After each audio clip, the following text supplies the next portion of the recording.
mn cubed p squared. So factor that out completely. Wait, I'll do it on here. And let me know when you guys are all done.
Alright, so like, oh facts, Eric's joining too. Basically like you factor out the mmp squared, and then like you get like a trinomial, and then you can factor that out into 2m minus 3n times m plus 5n, and then you still have the mmp squared. So like your final answer will be mmp squared times 2m minus 3n times m plus 5n. So like, hey, if you guys need to do more factoring problems, honestly, it's pretty simple. Like, just let me know if you want to do more factoring problems. Otherwise, I'll just like move on to limits.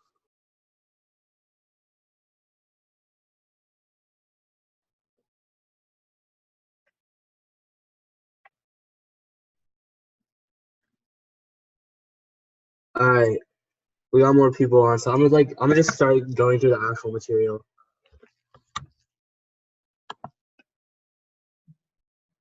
Mike, if you don't mind, can you mute yourself?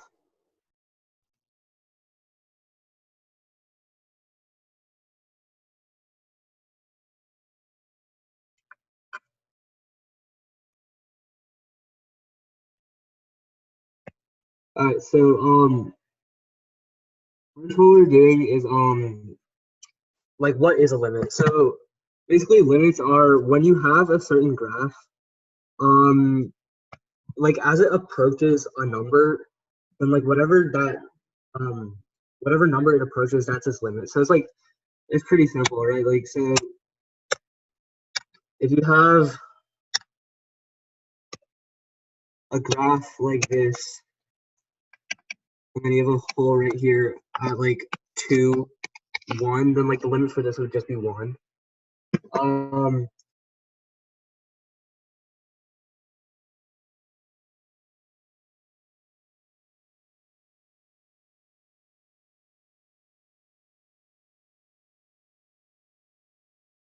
And so like you can think about limits in a lot of different ways.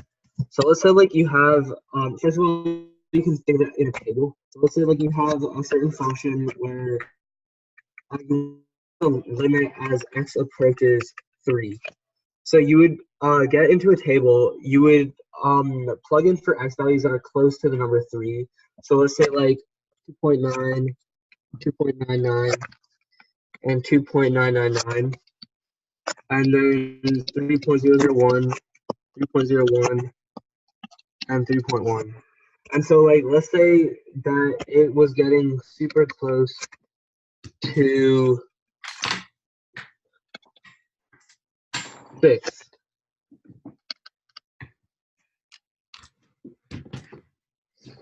Right? Even though like there wouldn't be any value for f of 3 because, like, let's say you had a hole at it or something, you would know based on its surrounding x values that it would be approaching 6 from both sides. So this would kind of look something like this, and that would be where your limit is. You can also think about it graphically, just like this, where you just look at it and you see that it, like from both sides, it approaches a certain value, and that's your limit. That's pretty simple. There's some certain properties of limits. So you can distribute any sort of operation over a limit. So if you have f of x and g of x, let's say like f of x equals 2x plus 3, and g of x equals 5x. The limit as x approaches, let's say 2, of f of x times g of x would just be the limit of x as it approaches 2 of f of x times the limit as it approaches g of x, because you can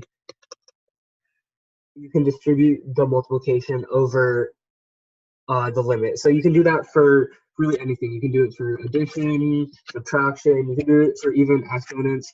So like, let's say you wanted to raise this limit,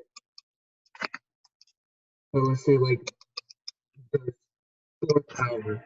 That would just be like the limit of f of x, all raised to the 4th power.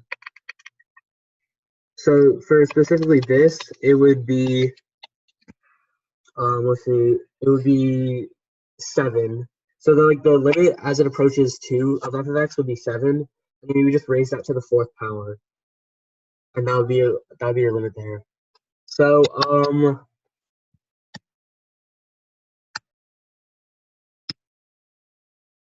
by the way, can you guys see my screen? Yeah, we can see your screen. Okay, cool.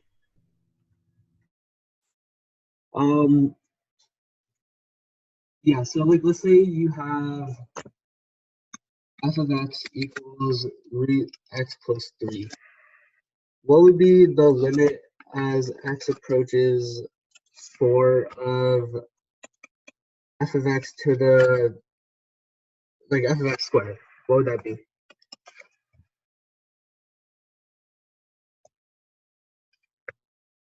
So like the way you do that is just like the limit of f of x would be root 7, and then you just square that, so that would equal 7.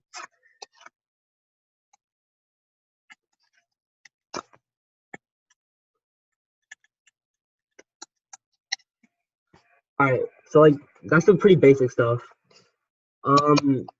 And like you're probably gonna get like a few problems on how to solve it with tables and graphically, but you're mainly gonna need to know how to solve it algebraically. So there's two ways, like there's two kind of categories that we're gonna have algebraic limits for. First of all, we're just gonna have normal algebraic limits, and then we're gonna have trig limits. So for both, you need to plug in a value of c. So like as the limit as x approaches c of any given function, and like let's say you had a piecewise function of like x squared, 3, and 2x.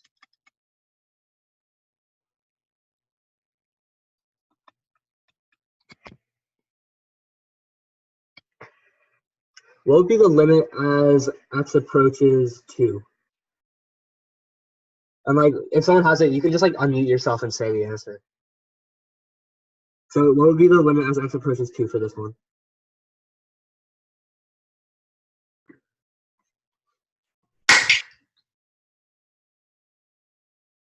DNE.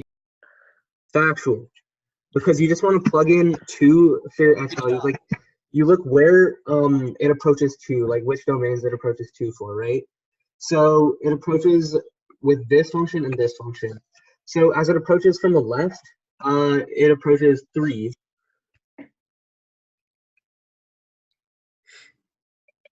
And then as it approaches from the right, it approaches 4. And since it doesn't approach the same from both sides, you know that the limit doesn't exist. It would be a jump for this piecewise asymptote. Now, let's say that you get a rational function such as like f of x equals x squared plus x minus 6 over x minus 2. If you plug in and you're trying to find the limit as x approaches 2 of f of x, if you plug in 2 into this equation, you would get like 4 plus 2 minus 6 over 2 minus 2, which is just 0 over 0. If you have 0 over 0, that's just a whole. I'm going to say like it was x squared minus x squared plus x minus 7. Then you would have negative 1 over 0. And if you have a number over 0, then that becomes a vertical asymptote, and the limit doesn't exist. If there's a vertical asymptote, the limit just automatically does not exist. Right, so most of our problems are going to center around like removing holes. Mahul, Yeah, I have a question. what's up? Say it's like 1 over x squared, right? Uh-huh. Okay, and you know how both of them would go to infinity towards like the asymptote? Yeah. Is it still D and E? Actually, no. For this one, yeah, the only exception to that rule is if it's x squared, because in that case, it would look something like that, and then it would both go to infinity. Okay, just making sure. Yeah, that would be that's the only way that a limit with a vertical asymptote wouldn't exist. Oh, fuck. What if it was What's up?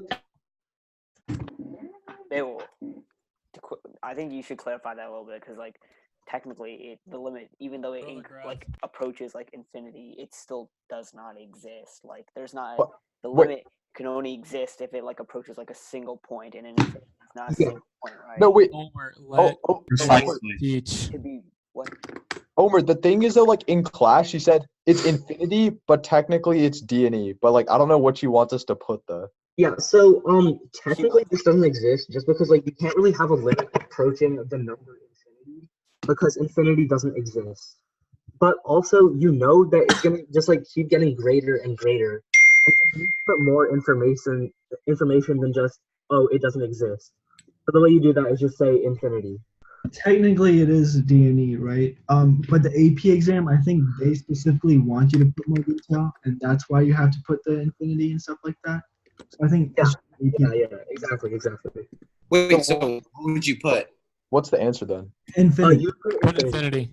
You Okay. put infinity. Yeah, so like as limit approaches as x approaches 0, for this one would be, yeah. So like first we're gonna focus on like how to remove holes. So like depending on your formula, like you can remove holes in a few different ways. So the first way is you multiply by a conjugate. So let's say you had like the limit as x approached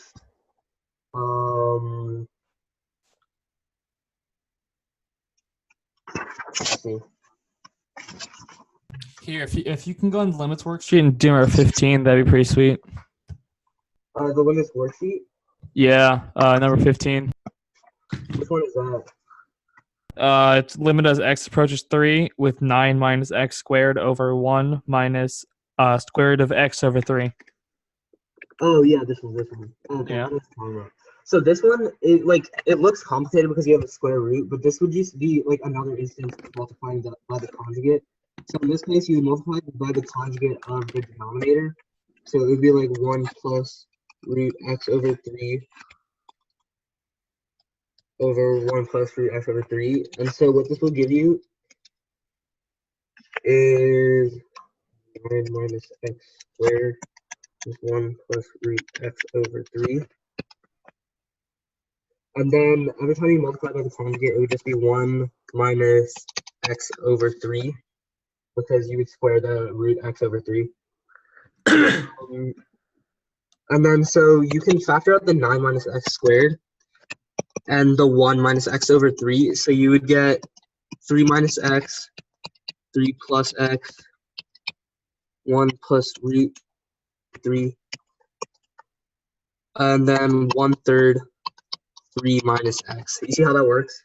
Because you can just factor out a 1/3, and then so you would multiply both of them by 3, and it would be 3 minus x. And so then you would cancel out the 3 minus x. you would get,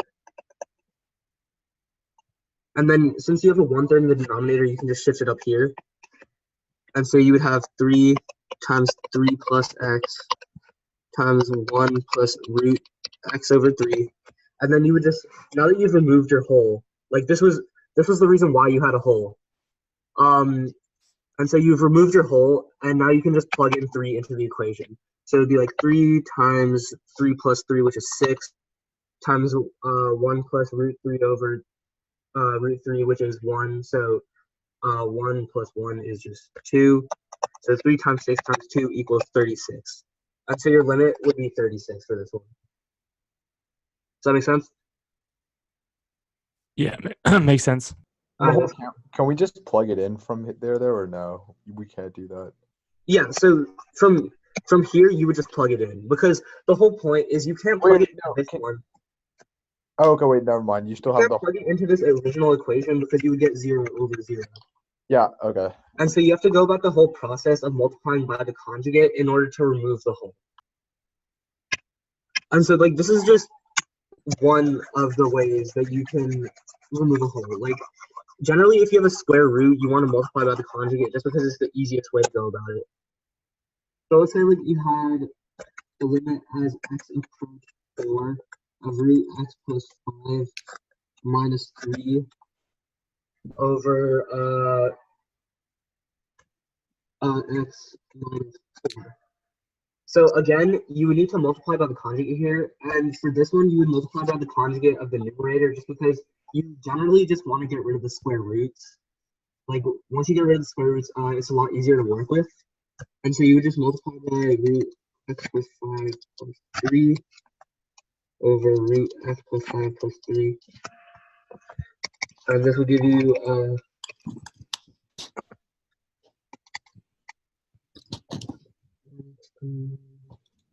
oh shoot, bro. That's cat. Minus 9. Sorry, because you have to square the 3. And then x minus 4 times root x plus 5 plus 3.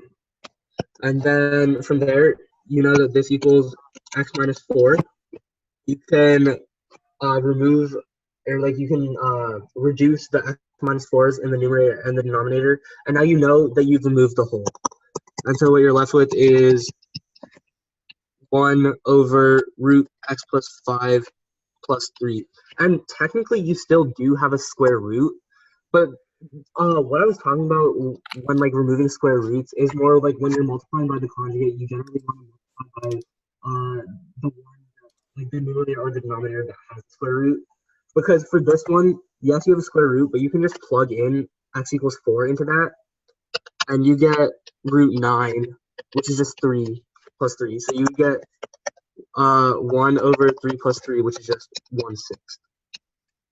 You see how I got that? So Mayhill, can you solve a problem for me? Sorry, say that louder. Could you solve a problem for me? Yeah, what's up? Yeah, so just erase that real quick. I'll give you a second. I got you. All right, what's the problem? All right, so it's sine of 4x times the secant of 4x. Okay. All over 7x. Okay. To be honest, I forgot what the limit. If this was from my, I took a quiz in Wynn's class, and I got this question wrong. I know that, so I'm just kind of curious how you solve it. But I forgot what the limit Is it like the is it going for? I mean, maybe you can say it's 0 for now, but I'm just kind of. It's probably 0. Usually you have these types of limits at 0. Yeah. Okay. All right. So these are trig limits. So when you have a trig limit, the easiest way is just like kind of break it up. So what you want to do is, you know that sine x over x equals 1. And so like kind of the goal when you're solving trig limits is, and I'll get to this a little bit later, like as I keep going through it, but I'll just kind of touch on it now. If you want to isolate this thing so that it ends up as a sine x over x or something similar to it. So what I mean by that is it like you would separate it into sine 4x over 7x times secant 4x or 1 over cosine 4x. And so you can see how this kind of looks a lot like that. It's not quite like it yet because you still need to like keep solving, but it looks pretty similar, right? And so once you've done that, you would take out a 1/7 from here. So you're left with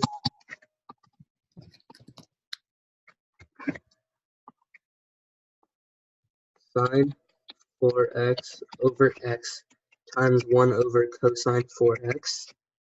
And then because so sine x over x equals 1, but also sine nx over nx equals 1. Like if you have any sort of constant in front of the x right here, then if you have something like sine 4x over 4x, that also equals 1.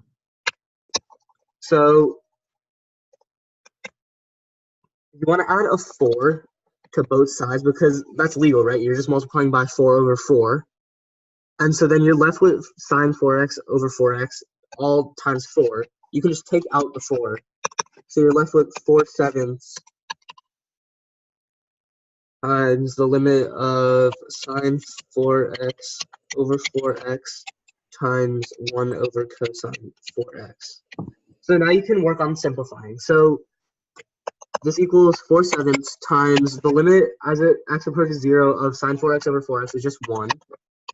And then as x approaches 0, 1 over cosine 4x, you just plug in a 0 for x.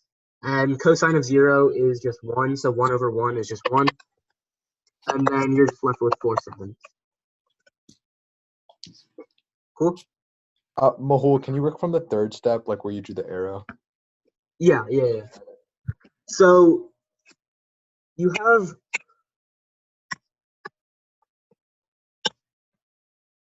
sine 4x over x, right?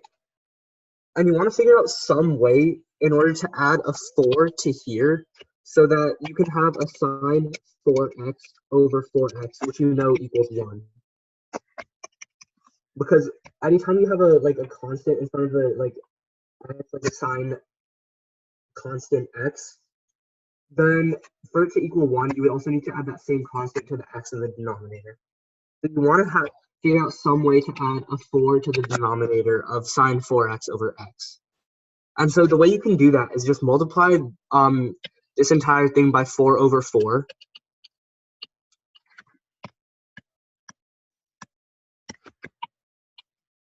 And so what that leads you to is like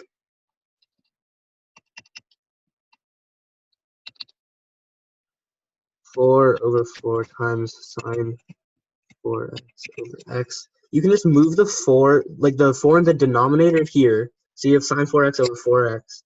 And then you just move the 4 in the numerator outside of the limit. Because again, you can distribute any operation over limit. So since I'm multiplying, I can just distribute the multiplication to the outside of the limit. And so I can make this 4/7. Okay, I get that. But like say like I know if it's like sine 4x over 7x and you just know it's like the answer is gonna be 4/7, does Meert like how like you need to like go the extra step and like yeah, that's a big thing. Like you really need to show a lot of work. Okay. I asked her in class, Meert was like really strict about that. She was just telling me that you can't memorize it and just do that. She wants all the steps. Yeah, that's why I'm going through all these steps, just because like you need to make sure that you include basically all these steps. Maybe not all of them, but I was also just like breaking down exactly how it works. But like you need to include around the same amount of steps if you're gonna get the point for work. Like that's why like the pop quiz that she gave us was like 75% work, 25% actual answers. Yeah. Yeah. Mehul, can you do another trig one? I have it for you. It has like squares in it. Yeah, I got you. Okay, it's limit as x approaches 0 Okay. 1 minus secant squared 2x over x squared. Okay. So there were a couple of different ways to do this. Here's how I do it. So using Pythagorean identities, you know that tan squared x plus 1 equals secant squared x. And so 1 minus secant squared x, as you can see here, is equal to negative tan squared x.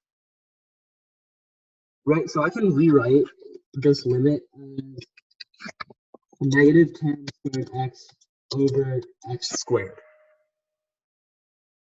And then I can further simplify that into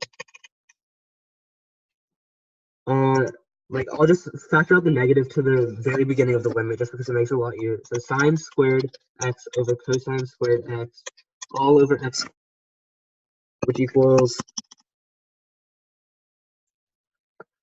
sine squared x over x squared times 1 over cosine squared x, right?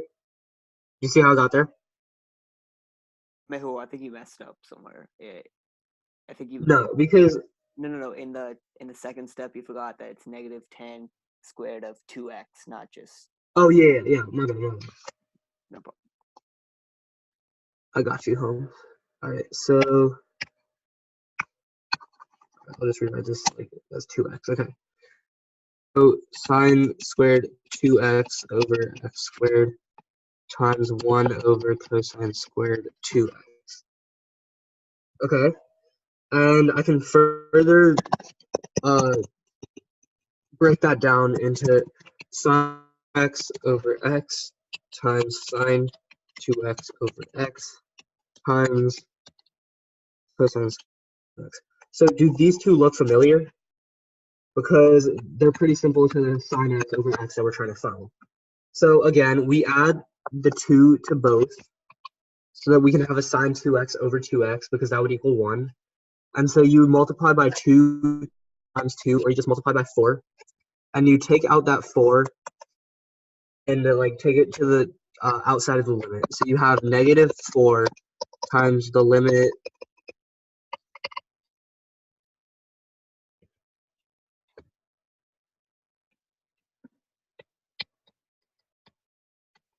and again, now you can start simplifying.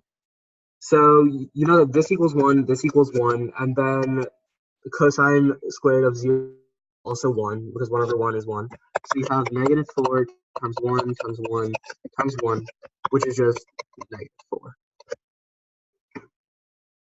Anyone have any questions on how I got there? You're so beautiful, Mehul. Thank you so much. Thank you, baby. I appreciate that. Mehul is so boss. Whole snack. Mehul, are you Word. taking tips? I heard he's Mehul, wait, I'm gonna go Mehul. back to like ways that you can get rid of the hole. And just multiplying by the conjugate is honestly like the hardest one. But it's also like you can factor and reduce. So like I almost went too much on this. But basically, if you have something like x squared plus x minus 6 over x minus 2, you can just factor this out into x minus 2, x plus 3, x minus 2, and then just reduce. And then that's how you remove the whole. It's kind of like the most basic way. And then like if you have a complex fraction, actually, does anyone have a specific example of a complex fraction one? Actually, I got you. Only like this isn't too hard, honestly. This one's a pretty basic example, but basically you want to like create a common denominator by multiplying by x in here. So you have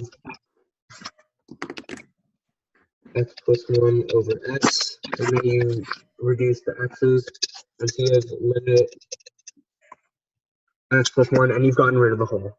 Because you would get like 1 over 0 or something over here, or you would just get like 0 or something, but like now that you have it here, you can just plug in 0 for x, and your limit is 1.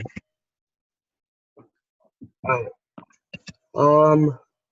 Anyone have any more questions about like how to remove holes and stuff. Oh wait, I just have like one more question. All right, yeah. So You see, where'd it go? Oh, number 30 on the worksheet, the packet. yeah. Like the sine squared 3x over 5x squared. Yeah. Okay.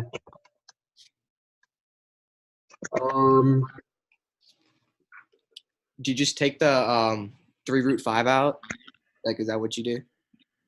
Yeah, and like you would need to show a lot of work for this one because you need to break it down first into sine 3x over 5x times sine 3x over 5x, and then you would need to take out both of these. So it would be like, or no, root 5x. Sorry, you would take out both of these, so you'd have like 1/5 times the whole limit.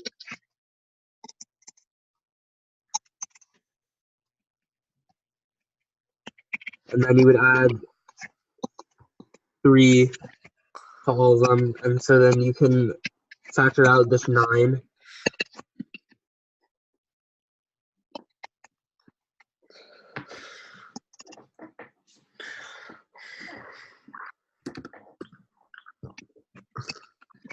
And so that equals 9/5 times 1 times 1, and you just have 9/5.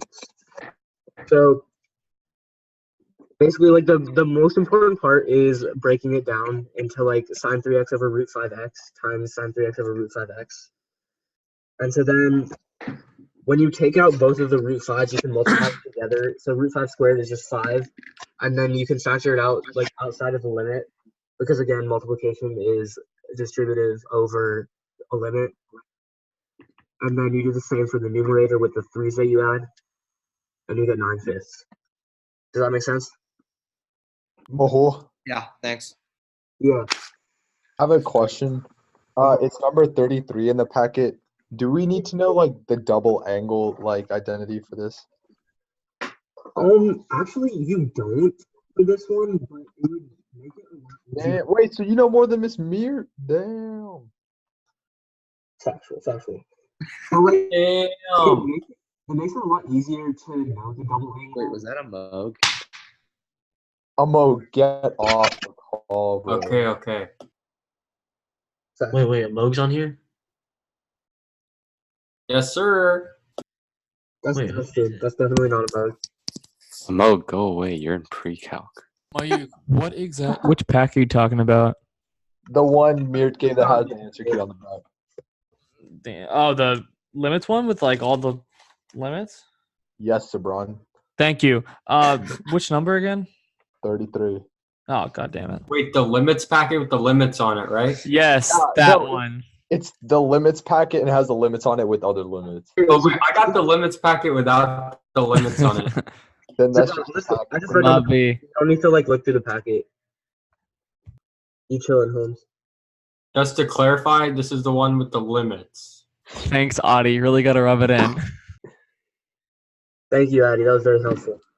Who is Addy? Aditya. Class Audie. President Addie Bora. That's good. 100110011.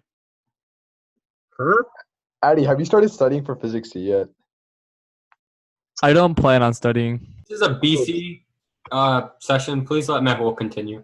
Factual. All right. And this will be my last one before I move on to like continuity, if that's cool.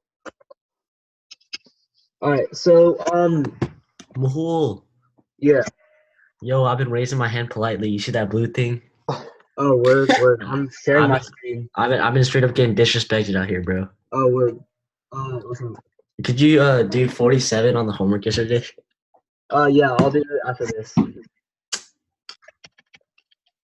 Thank you for raising your hand like a good boy. I appreciate it. Of course. Alright. So for this one, the way I did it is I multiplied by the conjugate of the denominator. Did anyone get Miss Meert's work on how she did the double angle? I do. Alright, yeah, how did she do it?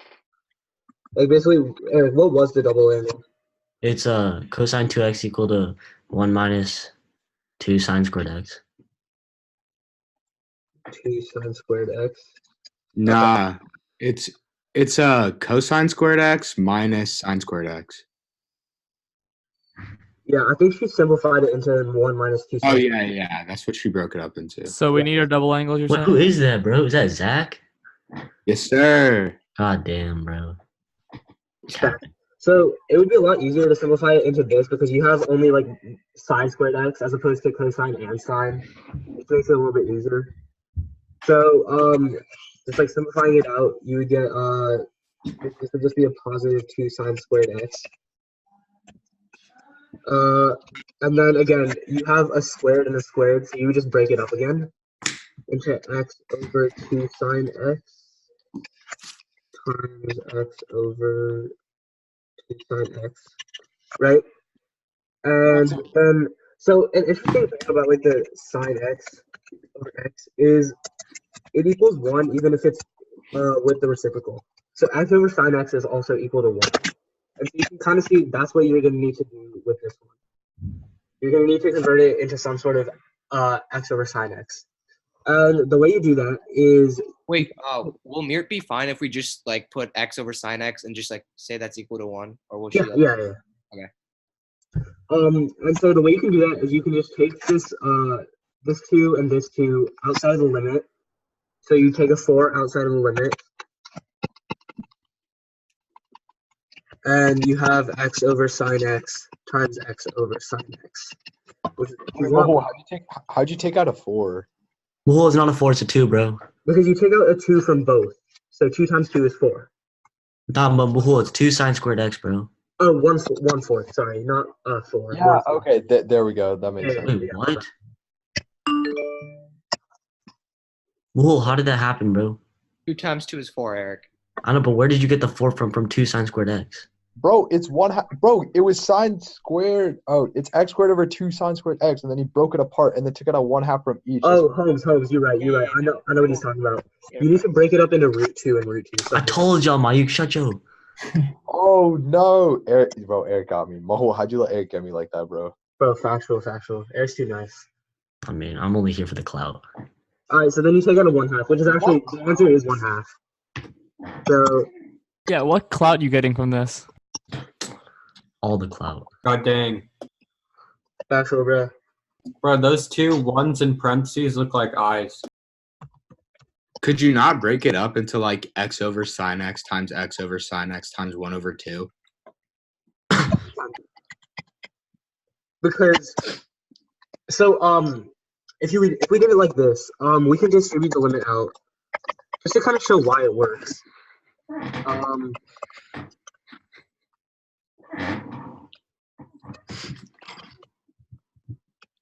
Times this is kind of what you wanted, right?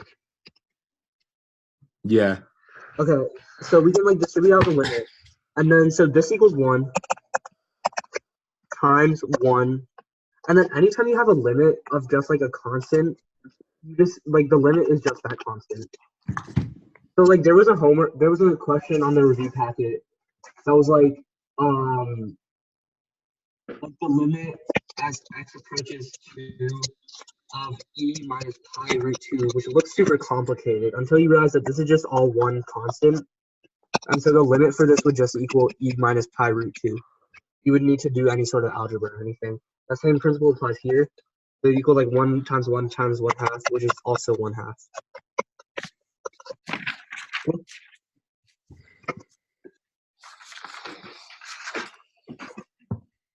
Seems legit. Bahul, can I ask you my question now? Yes, sir. You've been a good boy. All right, thank you. One question, please, what is it? Oh, okay. There's limit as x approaches 1/2 from the left. Okay. And it's brackets x secant pi x. X secant pi x. Yes, sir. What's fucking lead power, Holmes?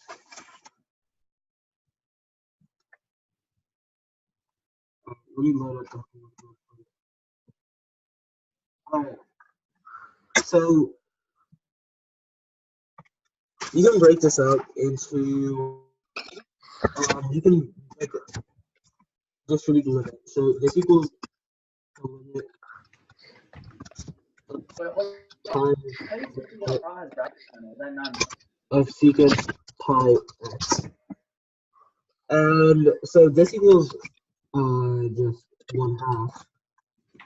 And you don't know what this equals. And so there's a way to solve the secant pi x algebraically, so you would need to do it graphically. If you kind of think of the graph of secant pi x, this would be a cosine graph, where you have like 0, 1,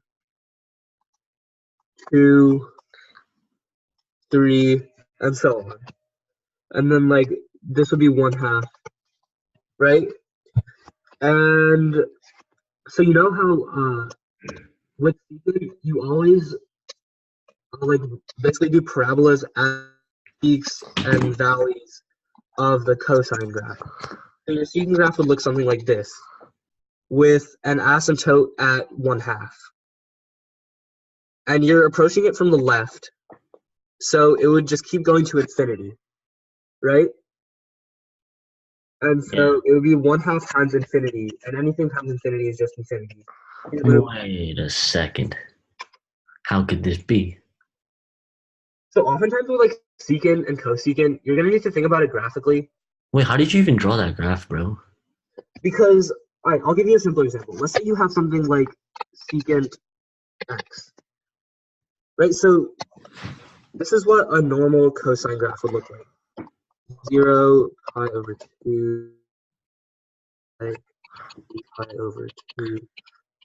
Wait, at 1/2, shouldn't it be at 0? Why is it like?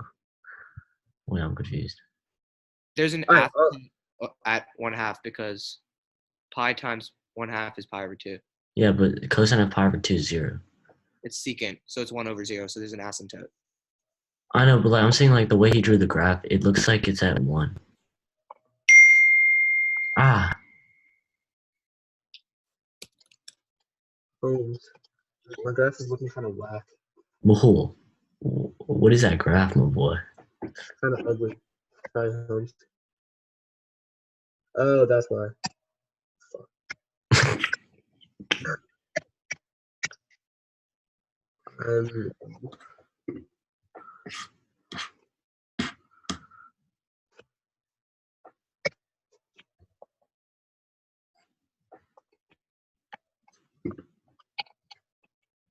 It would look something like this, right? Yes, sir. You keep going. And then so because it's secant, just kind of the rule of secant is you graph parabola-like shapes at the peak and valley of each cosine graph. So I'll highlight the graph in yellow. So this would be what your secant graph would look like, and so on. And so you would have asymptotes at like pi over 2 and negative pi over 2 and so on, right? And 3 pi over 2, like pi over 2 plus pi n. Cool? Yes, sir.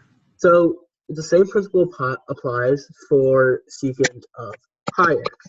Only difference is your period would be 2 instead of 2 pi. And so what you would be graphing is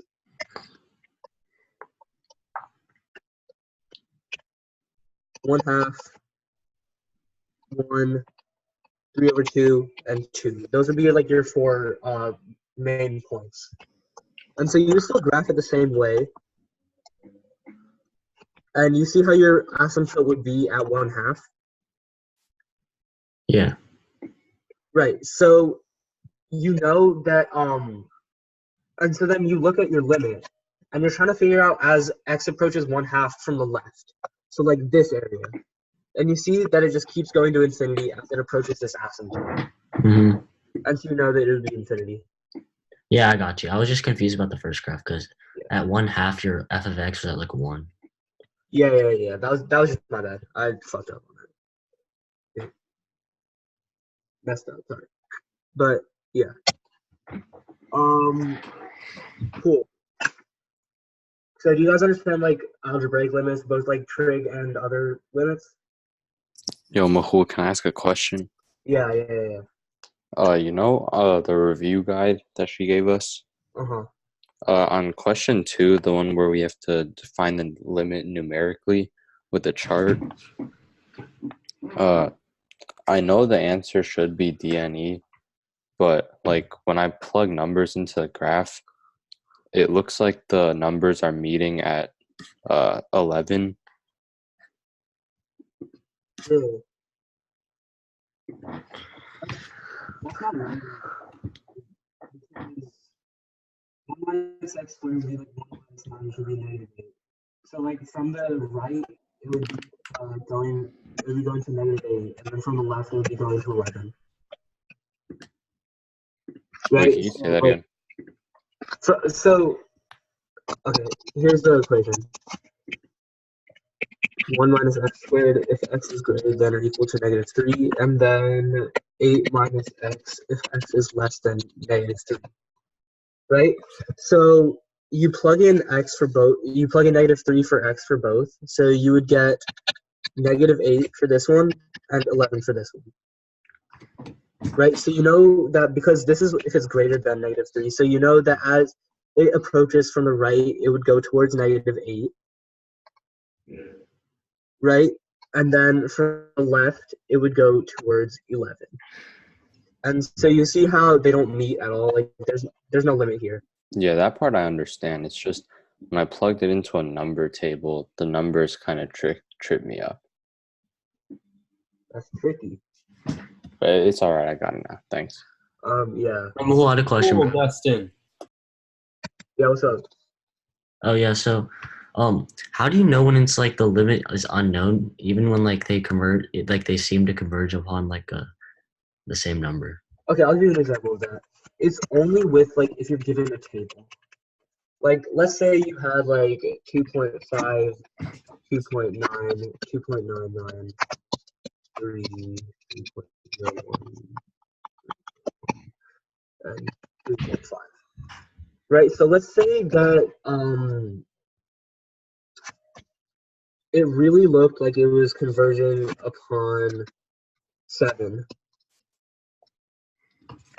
Like, this looks a lot like it would converge upon 7, right? But, well, you don't necessarily know that because, like, what it most probably is 7 because, like, it's approaching left and right upon 7. But you never know. Like, it could do something whack like this and this, like when decimals get super small, and then the limit could potentially not exist. We just don't know that. We don't have enough information to tell that. So if you ever get a table, it might ask what's the most probable limit, and in that case, you would say 7 for this one. But if it just asks what the limit is, you would say not enough information because you don't have enough information from the rest of the graph to tell whether or not it would actually be approaching 7 as the decimals keep getting smaller and smaller. I got you, bro. Yeah. I got you, Chief. So, do you guys understand continuity? Like, do you guys really need me to go over continuity? I mean, not really. Could you just maybe go over like the rules and like the proof? Can you just go over like the format of like how she wants us to write it? Okay, yeah. So there's 3 conditions for continuity. And so the first one is for any f of x, f of c needs to exist. The limit as x approaches c of f of x has to exist. And f of c has to equal the limit as x approaches c of f of x. So all 3 of these conditions need to be met in order for it to be considered continuous. And so if you like, this is almost guaranteed to be on the test, like you identify all the discontinuities, what type are the discontinuities, and then justify your answer. So this is where you would be looking at these three conditions. So if you look at number 2 on the review packet, it gives you that graph, right?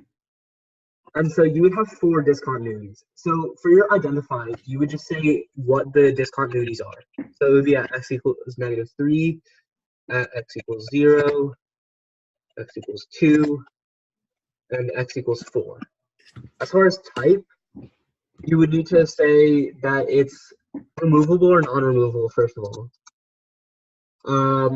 And if it's a whole jump or a vertical asymptote, or the actual term for vertical asymptote is infinite discontinuity. So, okay, right. So the discontinuity at x equals -3 is a whole, and so holes are removable. So for your type, you would say removable / whole, and then justify your answer. If you have a hole, that means that f of whatever this c value is doesn't exist. So your justification will be f of c equals dn. That's basically what you Oh always wait, do. whoa. What's up? If it's a whole, f of c could still exist, right? No. Yes, it could. Like if you have something like this, it could. Yeah, if you have the bop bop, if you're in Meert's 4th period, you understand what the bop bop is. But if you have a bop bop, then yes, that's still a hole, and you would need to use a different justification.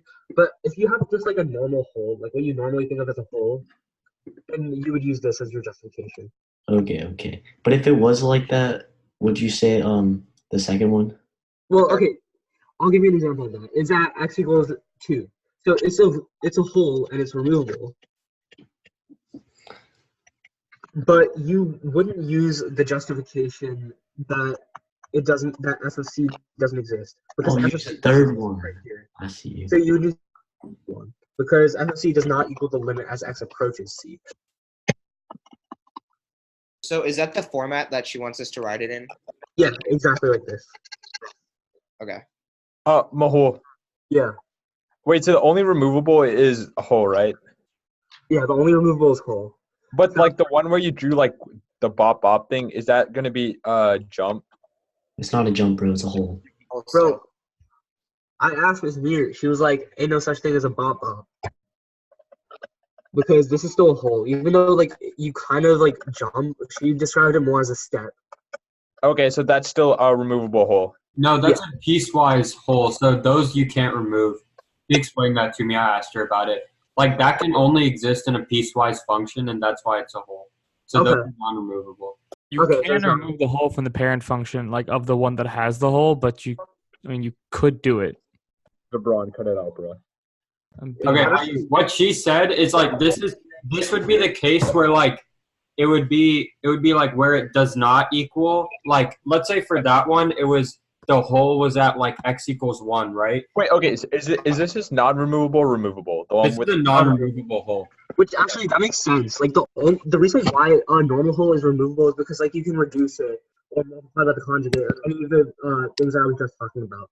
But if you have a piecewise function, you can't really do that. Yeah. So that's why it's non-removable. It depends on how the hole's created. If it's created by an x doesn't equal blank, then yes, it's not removable. If it's created by the function with an x, like over x, yeah, obviously, but then that wouldn't exist, Ron. Makes sense. Cut it out, LeBron, bro. I already told you once, bro. Actual home. Huh? Wait, so Mahul, can you go over like the format of the intermediate value theorem? Yeah. Oh my god, Arjun is so annoying. So with the IVT, there's 2 conditions that need to satisfy. Is continuous on your given interval. So let's say like your interval is 0, 1. You need to say f of x is continuous on 0, 1. Something exactly like this. And then second, you need to say that f of 0 or k is between f of 0 and f of 1. So like the general form for this would be it's in our notes somewhere. I'll just the notes and kind of explain what it means. If f of x is continuous on the interval AB, and K is between f of A and f of B, then there's a C between A and B such that f of C equals. So the way that you kind of write it, if you need to use the IVT, usually the problem would be like prove that there is a value of K between this interval for this prove that there exists a C such that like you have a certain K value between this interval. So the way you would go about that is you would need to prove these conditions. So usually for number one, all you need to say is just like f of x is continuous on the interval. There's nothing really more you can do to prove that, just because like if it's a polynomial or something, you just kind of know that it's continuous. Wait, so we just write that, right? And sometimes it's given in the question. Yeah. And then for number two, you need to like plug in A and B. You need to solve for f of A. You need to solve for f of B. And then like let's say K equals 0. If K is between these, then this condition is satisfied. So you would say like the way that you would show work for this is like you would plug in just like this, but with actual numbers, and then just say at the very end, K is between f of A and f of B. And so you would actually plug in the numbers. So like let's say it would be like between f of 0 and f of 1. Wait, Mahul. Uh-huh. If like suppose like f of A equals 0, would that still count as in between or no? No. Okay. She like specified that like in between doesn't count f of A and f of B. But then, why is it brackets though? I didn't understand that honestly. Like okay, I didn't get it in class either. But just like if you didn't get it either, then no, wait, whoa. We're rarely gonna get a scenario. I doubt that we're gonna get a scenario where f of A would equal like 0 or something like that. Wait, Mahul, but if f of A equals K, it still works, right? You can still prove it. Yeah, I think so. That's what I think. So if you get something like that, just like say that it's between it. Yeah, you feel. Is there factoring on the test? Yeah. So I like. Damn it. Factoring. Honestly, like, do you need help with factoring? Yeah, well, can you just do one? Can you just do one nasty, nice factoring one? Eric, shut the. Wait, Mahul, what are you doing Spanish? I need help. Destin, you come in class tomorrow. Don't even worry about it. Oh yes, Mahul. Dude, Mahul, when are you doing Spanish? Take French home. Wait, is there no Mahul Spanish session? Oh, we need a chem session. Bro, I gotta give myself a chem session. Can you run a physics C session for us? So, Braun, I was hoping you'd run the physics C session. You act like I understand what Smith taught. Dude, what has he taught? I feel like we haven't learned nothing. That's the problem. I don't know what the test is on. Dude, is it? Even if it's just physics 1 stuff, I forgot all of it. I'm just doing the workbook, like the physics C workbook for mechanics. I'll just hope it's right. Oh, can you send me the link to that? Packed it in the mail. It's gone. Wait, do you have my email? I think so. All right, if you do, please send me that link. I'll just look in the FBLA list if I don't have it. Oh, flex. All right, thanks, man. All right, guys. This is like your generic factoring problem. Man, y'all some sexy boys. Oh, actually, does anyone have their pop quiz? The what quiz? The pop quiz. Didn't you take it back or something? Okay, because that actually, like, that's a better question, honestly. Like, this is. There's a possibility I have a picture. Just to. I have it. Actually, I might remember it. Well, I have it. Arjun, what the? Wait, is it the last problem on the pop quiz? Yeah. Yeah, I got you. Wait, Mehul, can I ask you a quick question? What else are you going to go over during the session other than factoring? Oh my God, Addy, you are. Infinite limits and how to make a function continuous everywhere. There's like probably one problem on it, but like. Okay. All right. Yeah. Addy, are you gonna dip? I never went over some functions. Alright. What's the question? Alright, so negative 2/3 x to the 5/3 times x minus 4th to the negative 1/2 minus 1/5 times x to the 8/3 times x minus 4 to the negative 3/2 Okay, so. over cube root of x squared times x minus 4. Okay. So, first what you want to do is you don't want fractions, so you would factor out fractions such that you would have whole number constants. And so what I mean by that is you would factor out so that like you would this would become 10 and this would become 3. And then you also, when you're factoring out like the x terms, you always factor out the one with the lower power. So for the x, it would be like x to the 5/3. And then for the x minus 4, it would be x minus 4 to the negative 3/2. Then you put a bracket. And this is what I was talking about with like the 10 and 3. So you would have negative 10, x to the 5/3 and x to the 5/3 would cancel out. And you have x minus 4 to the first power. Since negative 1/2 plus 1 is, or minus 1 is negative 3/2. And then minus 3x. Because the rest would cancel out. Does that make sense? Cool.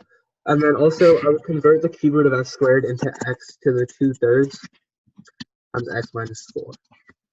And then I would remove this 1/15 and just put it down in the denominator to make life easier. Make my hand work like a nester. Okay. So then the 5/3 and the 2/3 can simplify to positive x to the first power in the numerator. And x to the 4th to the negative 3/2 and x to the 4th to the first can simplify to x minus 4 to the 5/2 in the denominator. And then you have negative 10x plus 40 minus 3x, or negative 13x plus 40. And this would be your final answer. Oh my God, you monster. Alright, that's our token factoring question. Cool, so infinite limits. I'll just kind of go over it briefly. It's really only with rationals. Your main form is like 1 over x or 1 over x squared. And so you can kind of split it up into those. So first, I'm going to go over the over x. Its base form is something like this, right? And so you should know that shape, just because if it asks like what happens, like the limit as x approaches 0 from the left of 1 over x, you would need to know without even graphing that it goes to negative infinity, just because of this umbrella shape. Right? So you can kind of play around with that. So let's say you have like 1 over x minus 4. That's still the same shape. So the limit as x approaches 4 from the left would still be negative infinity. And as it approaches from the right, it would equal positive infinity. So that's what happens if you like move the x right or left. If you move it up and down, same thing. So let's say like you have a plus 2 here, it wouldn't make any difference on the infinity or negative infinity. Also, if you add a negative sign here, that's when it changes. So then what the shape would look like instead would be like this. And so the limit as x approached 4 from the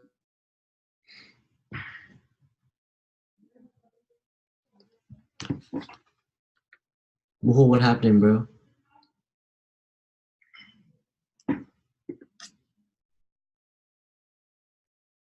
Yo. Does that make sense? Your audio just cut out for a while. Are you there? Yeah. Your audio Chief. cut out. Oh. Sorry. So basically, with the 1 over x like parent function, the only thing you really need to know with infinite limits is what happens when like you move it left and right, up and down, and then when you add a negative sign.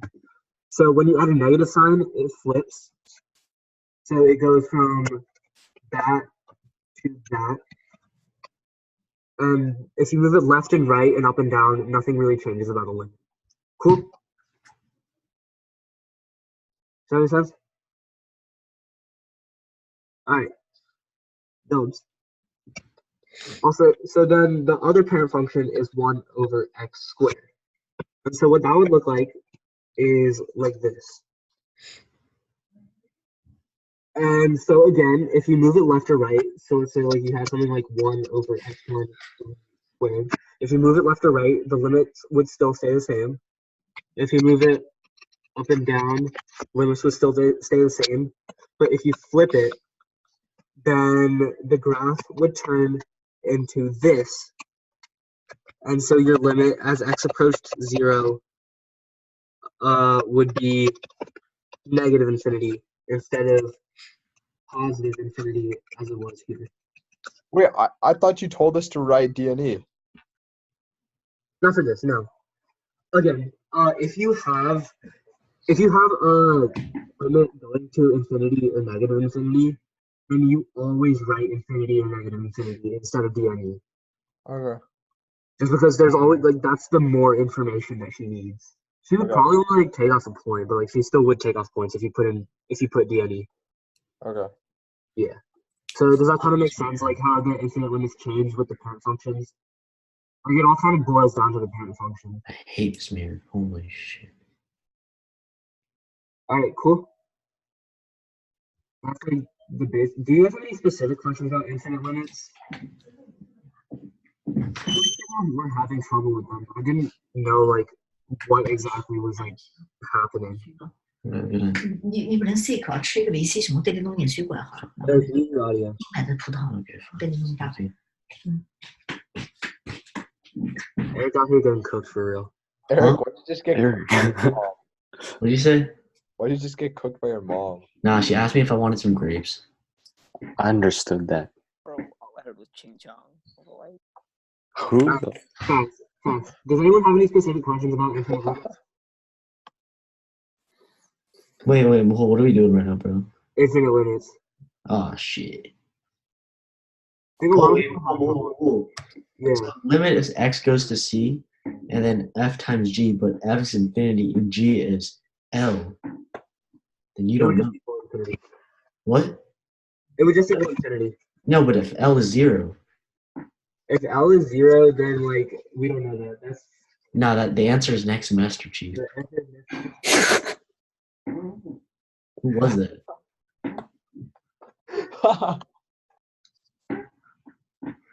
Who be laughing, bro? Alright, Holmes. Is everyone good with infinite limits? Cool. Let's see. That functions, kind of annoying, honestly. So you'll know it based on like this kind of thing outside of the x. So the way that you can, because you're not going to get a calculator on this, and so you'll need to visualize what a step function graph would look like.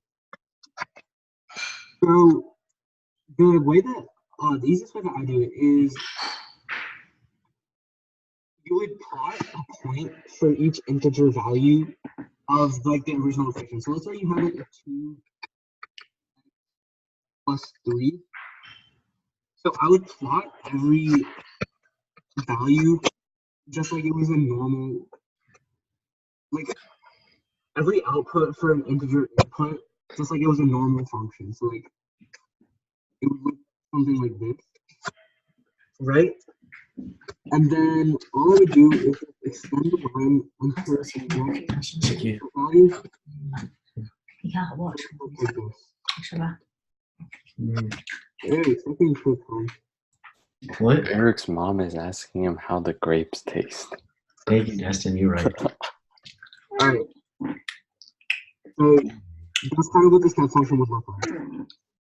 And so with a normal step function with like a positive x, the way to find limits as it approaches from the right would be to plug in f of c. So like let's say you want to figure out the limit as x approached 2 from the right, you would just plug in like for 2 times 2x plus 3, you would plug in f of 2. So you would get 2 times 2 plus 3, which is 7. So the limit would be 7 from the right.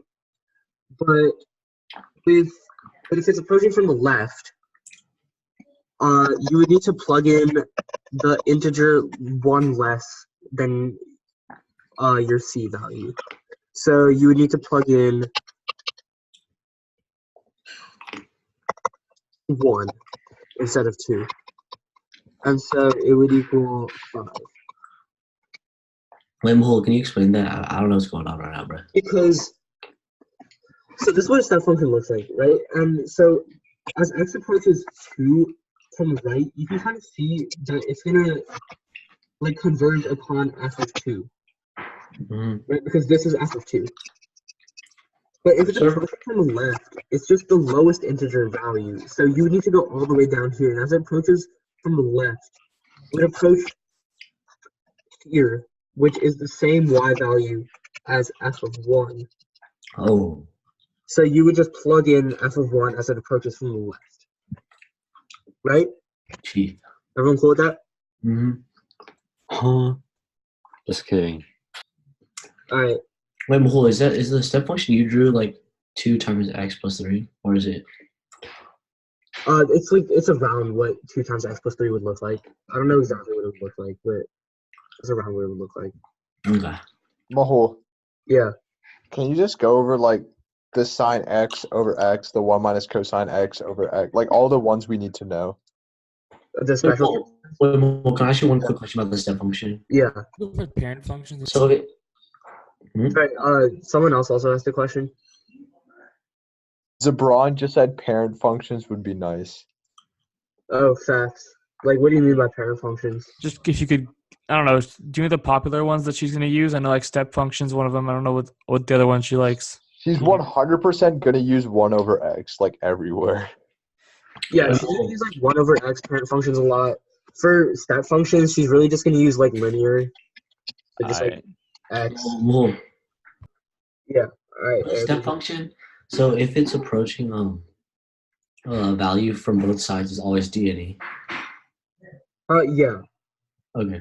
Because if you think about it, like it can't ever converge upon it if it's like an integer x value, you know. All right, cool. Cool. Is everyone cool with step functions then? Also, one thing about step functions is, all right, let's say you had a negative x instead of a positive x. So the only thing you would do when solving limits is, if it's coming from the right, you need to plug in f of c plus 1. So like, if you're trying to solve the limit as it approaches 2 from the right, you would need to plug in f of 3. Wait, when? What? Wait, when would you do this? If it's a negative x. Oh. Because the entire thing would flip. So it would look like. Oh. Oh. And so you can see as it approaches from the right, you need to Wait, Mahol, is that negative x? Yeah. Okay. Cool. That makes sense. It makes perfect sense, bro. All right. Cool. All right. These grapes are mighty fine. Does anyone have any like specific questions they want to ask me? I'm basically done with like the overall material. Can you just go over the special cases? Like all. Yeah. So wait, just I know the sine over x one and then x. What's the and then cosine 1 minus cosine x. What's the third one? There's only two. Oh, okay, no one. He only taught us these two. Okay, was there not one with tangent though, like tan x over x or something? So this is true, but I actually talked to Miss Meert, and she doesn't want us to like simplify this into one. Okay. Can you simplify that one? Okay, can you? Okay. Oh, because it's just sine x over x. Times like 1 over cosine x. Like this is what tangent x over x could like turn into, and this is what you. And then that's just 1 over 1. I mean 1 times 1. Yeah. All right. So this is true, but like you don't use this as your final justification, so it's not one of the special cases that she's taught us. Okay. Wait, Mahul, is that basically everything? Yeah, it is. It is. All right. Thanks, Mahul. All right. Wait, Mike, what? I sent you the workbooks if you want to make sure that you guys you have it. Oh yeah, let me check if it's in my email. Mahul, it already ended, bro. I was just getting started. Mahul, you're got it. Does anyone have any specific questions? Zabron, you're so clutch, bro. Thank you. Of course, man. Of course. Can you send me the workbook too, Zabron? Are you in C? Me? Yeah, are you in C? 4th period. Hey, that's Mahul, why. I'm getting off. Thanks for the help. Wait, who else was asking for the workbook? The man, the myth, the legend, LearnLink founder, Nikhil Uppal. Oh, Nikhil's bum ass on the call, bro. I'm capping. All right, later, Mahul. All right, see you. Genuinely, thank you, Mahul. Have a great day or night, whatever. Mahul, your boy's still struggling out here, dog. Yeah, I can like. Do you want to continue? Just ask me any questions that you have. No, like I'm at a stage where I don't have any questions, but I don't feel I have ready. a question. What's up? So for the special trig functions, what are the rules that we need to know like the sine 2x, like those special trig stuff? Right. So that's pre-calc. I don't remember that in AB. So again, these are like the two special cases that we've learned, and then so we can kind of manipulate this into like sine 2x over 2x is also 1. Like not that, like the special like double rule and all those random rules. What are the ones? Like the double angle rules and all that, like the trig rules. The ones she's gonna expect us to know. Oh, those are like like the trig rules we learned last year in pre-calc. Yeah, she expects all of those to just be memorized. Basically, so Yeah. honestly, you don't need to know all of them. Like, I doubt you'll really need to use the double angle rules just because you can manipulate it in a different way and get the same answer. Know your Pythagorean rules. Can you give an example of manipulating in a different way? I know the Pythagorean rules. Yeah. Okay, so you have a question on the review. It was like 33 or something. Hold on, let me get it. Okay. Okay, yeah. So 33. It was like limit as x approached 0, x squared 1 minus cosine 2x. Right? So the way she did it is she made it a double angle. But what I just did is I just multiplied by the conjugate. And so like that gave me 1 minus cosine squared 2x, which is the same thing as sine squared 2x. And then like on the numerator, give me like x squared 1 plus cosine 2x. And then like I kind of kept manipulating from there. So like you could make this into x squared over sine squared 2x times 1 plus cosine 2x over 1. And so what it ended up giving me is like 1/4 times 1 times 2 instead of 1/2 times 1 times 1, but it still gave me 1/2. Okay. So like you wouldn't really need to know double angles. It makes it easier, but you don't need to know it in order to get the question right. Okay, that's good. So I don't know how to use those double angles. I hate them. Yeah, those are really annoying. I wouldn't expect you to know those. Wait, Mahul. What's up? Dude, I'm just worried about getting cucked for not showing my work. Can you break down like what do I gotta like show for each problem, like each type of problem? So okay, so for let's say for limits, you just like the first step that you write is you write the problem that's like given to you and you write equals, right? And Yeah. then you start solving like each step, and then for every step you put limit and you put equal sign until you don't have any more variables, and then you stop putting the limit. Exactly. Okay. And for solving yeah.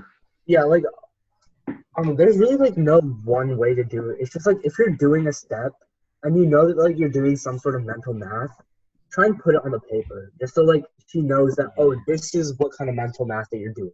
Do you so, think like, I showed first how I was taking out let's say I have like sine 3x over 5x. Like first I showed how I took out the 1/5 and then how I made it 3 sine 3x over 3x. Then how I took out the 3 to make it 3/5. Yeah. And then I made it like 3/5 times 1 and all that. Like every step that you're doing, like you just want to put it on. What if you do like 2 small steps? Can you just put it as 1 step, or do you have to like make each individual step for every single small thing you do? Generally, yes. Like if you have 2 small steps, especially if it's like if you have a lot of steps in the problem, if you have 2 small steps, then like you can combine them. It'll make it a lot easier. And you'll still get the points for work. And also, sometimes when you're like doing the next step, can you just put like on the next row like the factor form, or do you have to actually show like how you got the factor form? Or like you can just put the factor form. Okay, so like generally, she only takes off points for work if it's like a short problem that like would only really require like 1 step or 2 steps of work, and she doesn't see like any work at all. If you have like a lot of if the question takes a lot of work, then you'll be showing work anyway, so you won't really need to worry about like showing your individual steps. Okay. Like on the pop quiz, the first like 2 or 3 questions were like really short questions that would only take 1 or 2 steps. And so what a lot of people did is they just like streamlined their work process to show the least amount of work. And so that's when she took off points. She really doesn't take off points for like the longer ones. Okay. Yeah. Gotcha, Chief. Wait a second. Okay. And then it's like less strict for like factoring, right? Like complex factoring. So in that case, you just have to like just put like random steps until you get your answer. Basically, yeah. Like you don't want to overdo it on the work, especially if you're a longer problem, because then you'll just confuse yourself. Yeah. Like if you find yourself with a question and you only have like 1 step of work, maybe think about it and be like, did I show enough work for this problem? Yeah. Yeah. It's just hella time consuming because when I solve problems, like I don't do them like neatly because I don't know like how I'm doing it right. So I'll just do a bunch of random stuff, and at the end, like then I'll know how I did it. Then I have to erase everything and then rewrite down all the steps, and it takes hella long. Yeah, that's fair. That's kind of annoying. That would take a long time, but I don't know. There's really no way to do it. If like you've managed to finish all of your tests in math classes beforehand, and like they shouldn't be any like longer than any other test, you know? Okay. When you're explaining a D and E, do you just like if it's vertical asymptote, all you have to do is say vertical asymptote and like say infinite discontinuities, but yes. Yeah. Dude, I was stupid. I just said like the denominator is 0 and the numerator is not 0, so it has to be. Oh, that's what you mean? Oh, yeah. Basically be like, yeah, so a number over 0 indicates a vertical asymptote, and so the... No, I know. I put that, but she took off 10 points because I didn't put vertical asymptote. Oh, yeah, you have to make sure that it's vertical asymptote. Just kind of a number over 0 doesn't really mean anything, you know? Yeah. All right, Chief. All right, I can help you tomorrow morning. I don't know. No, I feel good, but like, yeah, I'm still going to go over stuff. Yeah, or like, I can help you during lunch. I bet. All right, I got you. Lunch will hold. Thank you so much, bro. Of course, Holmes. All right, see you, Chief. Yeah. All right, does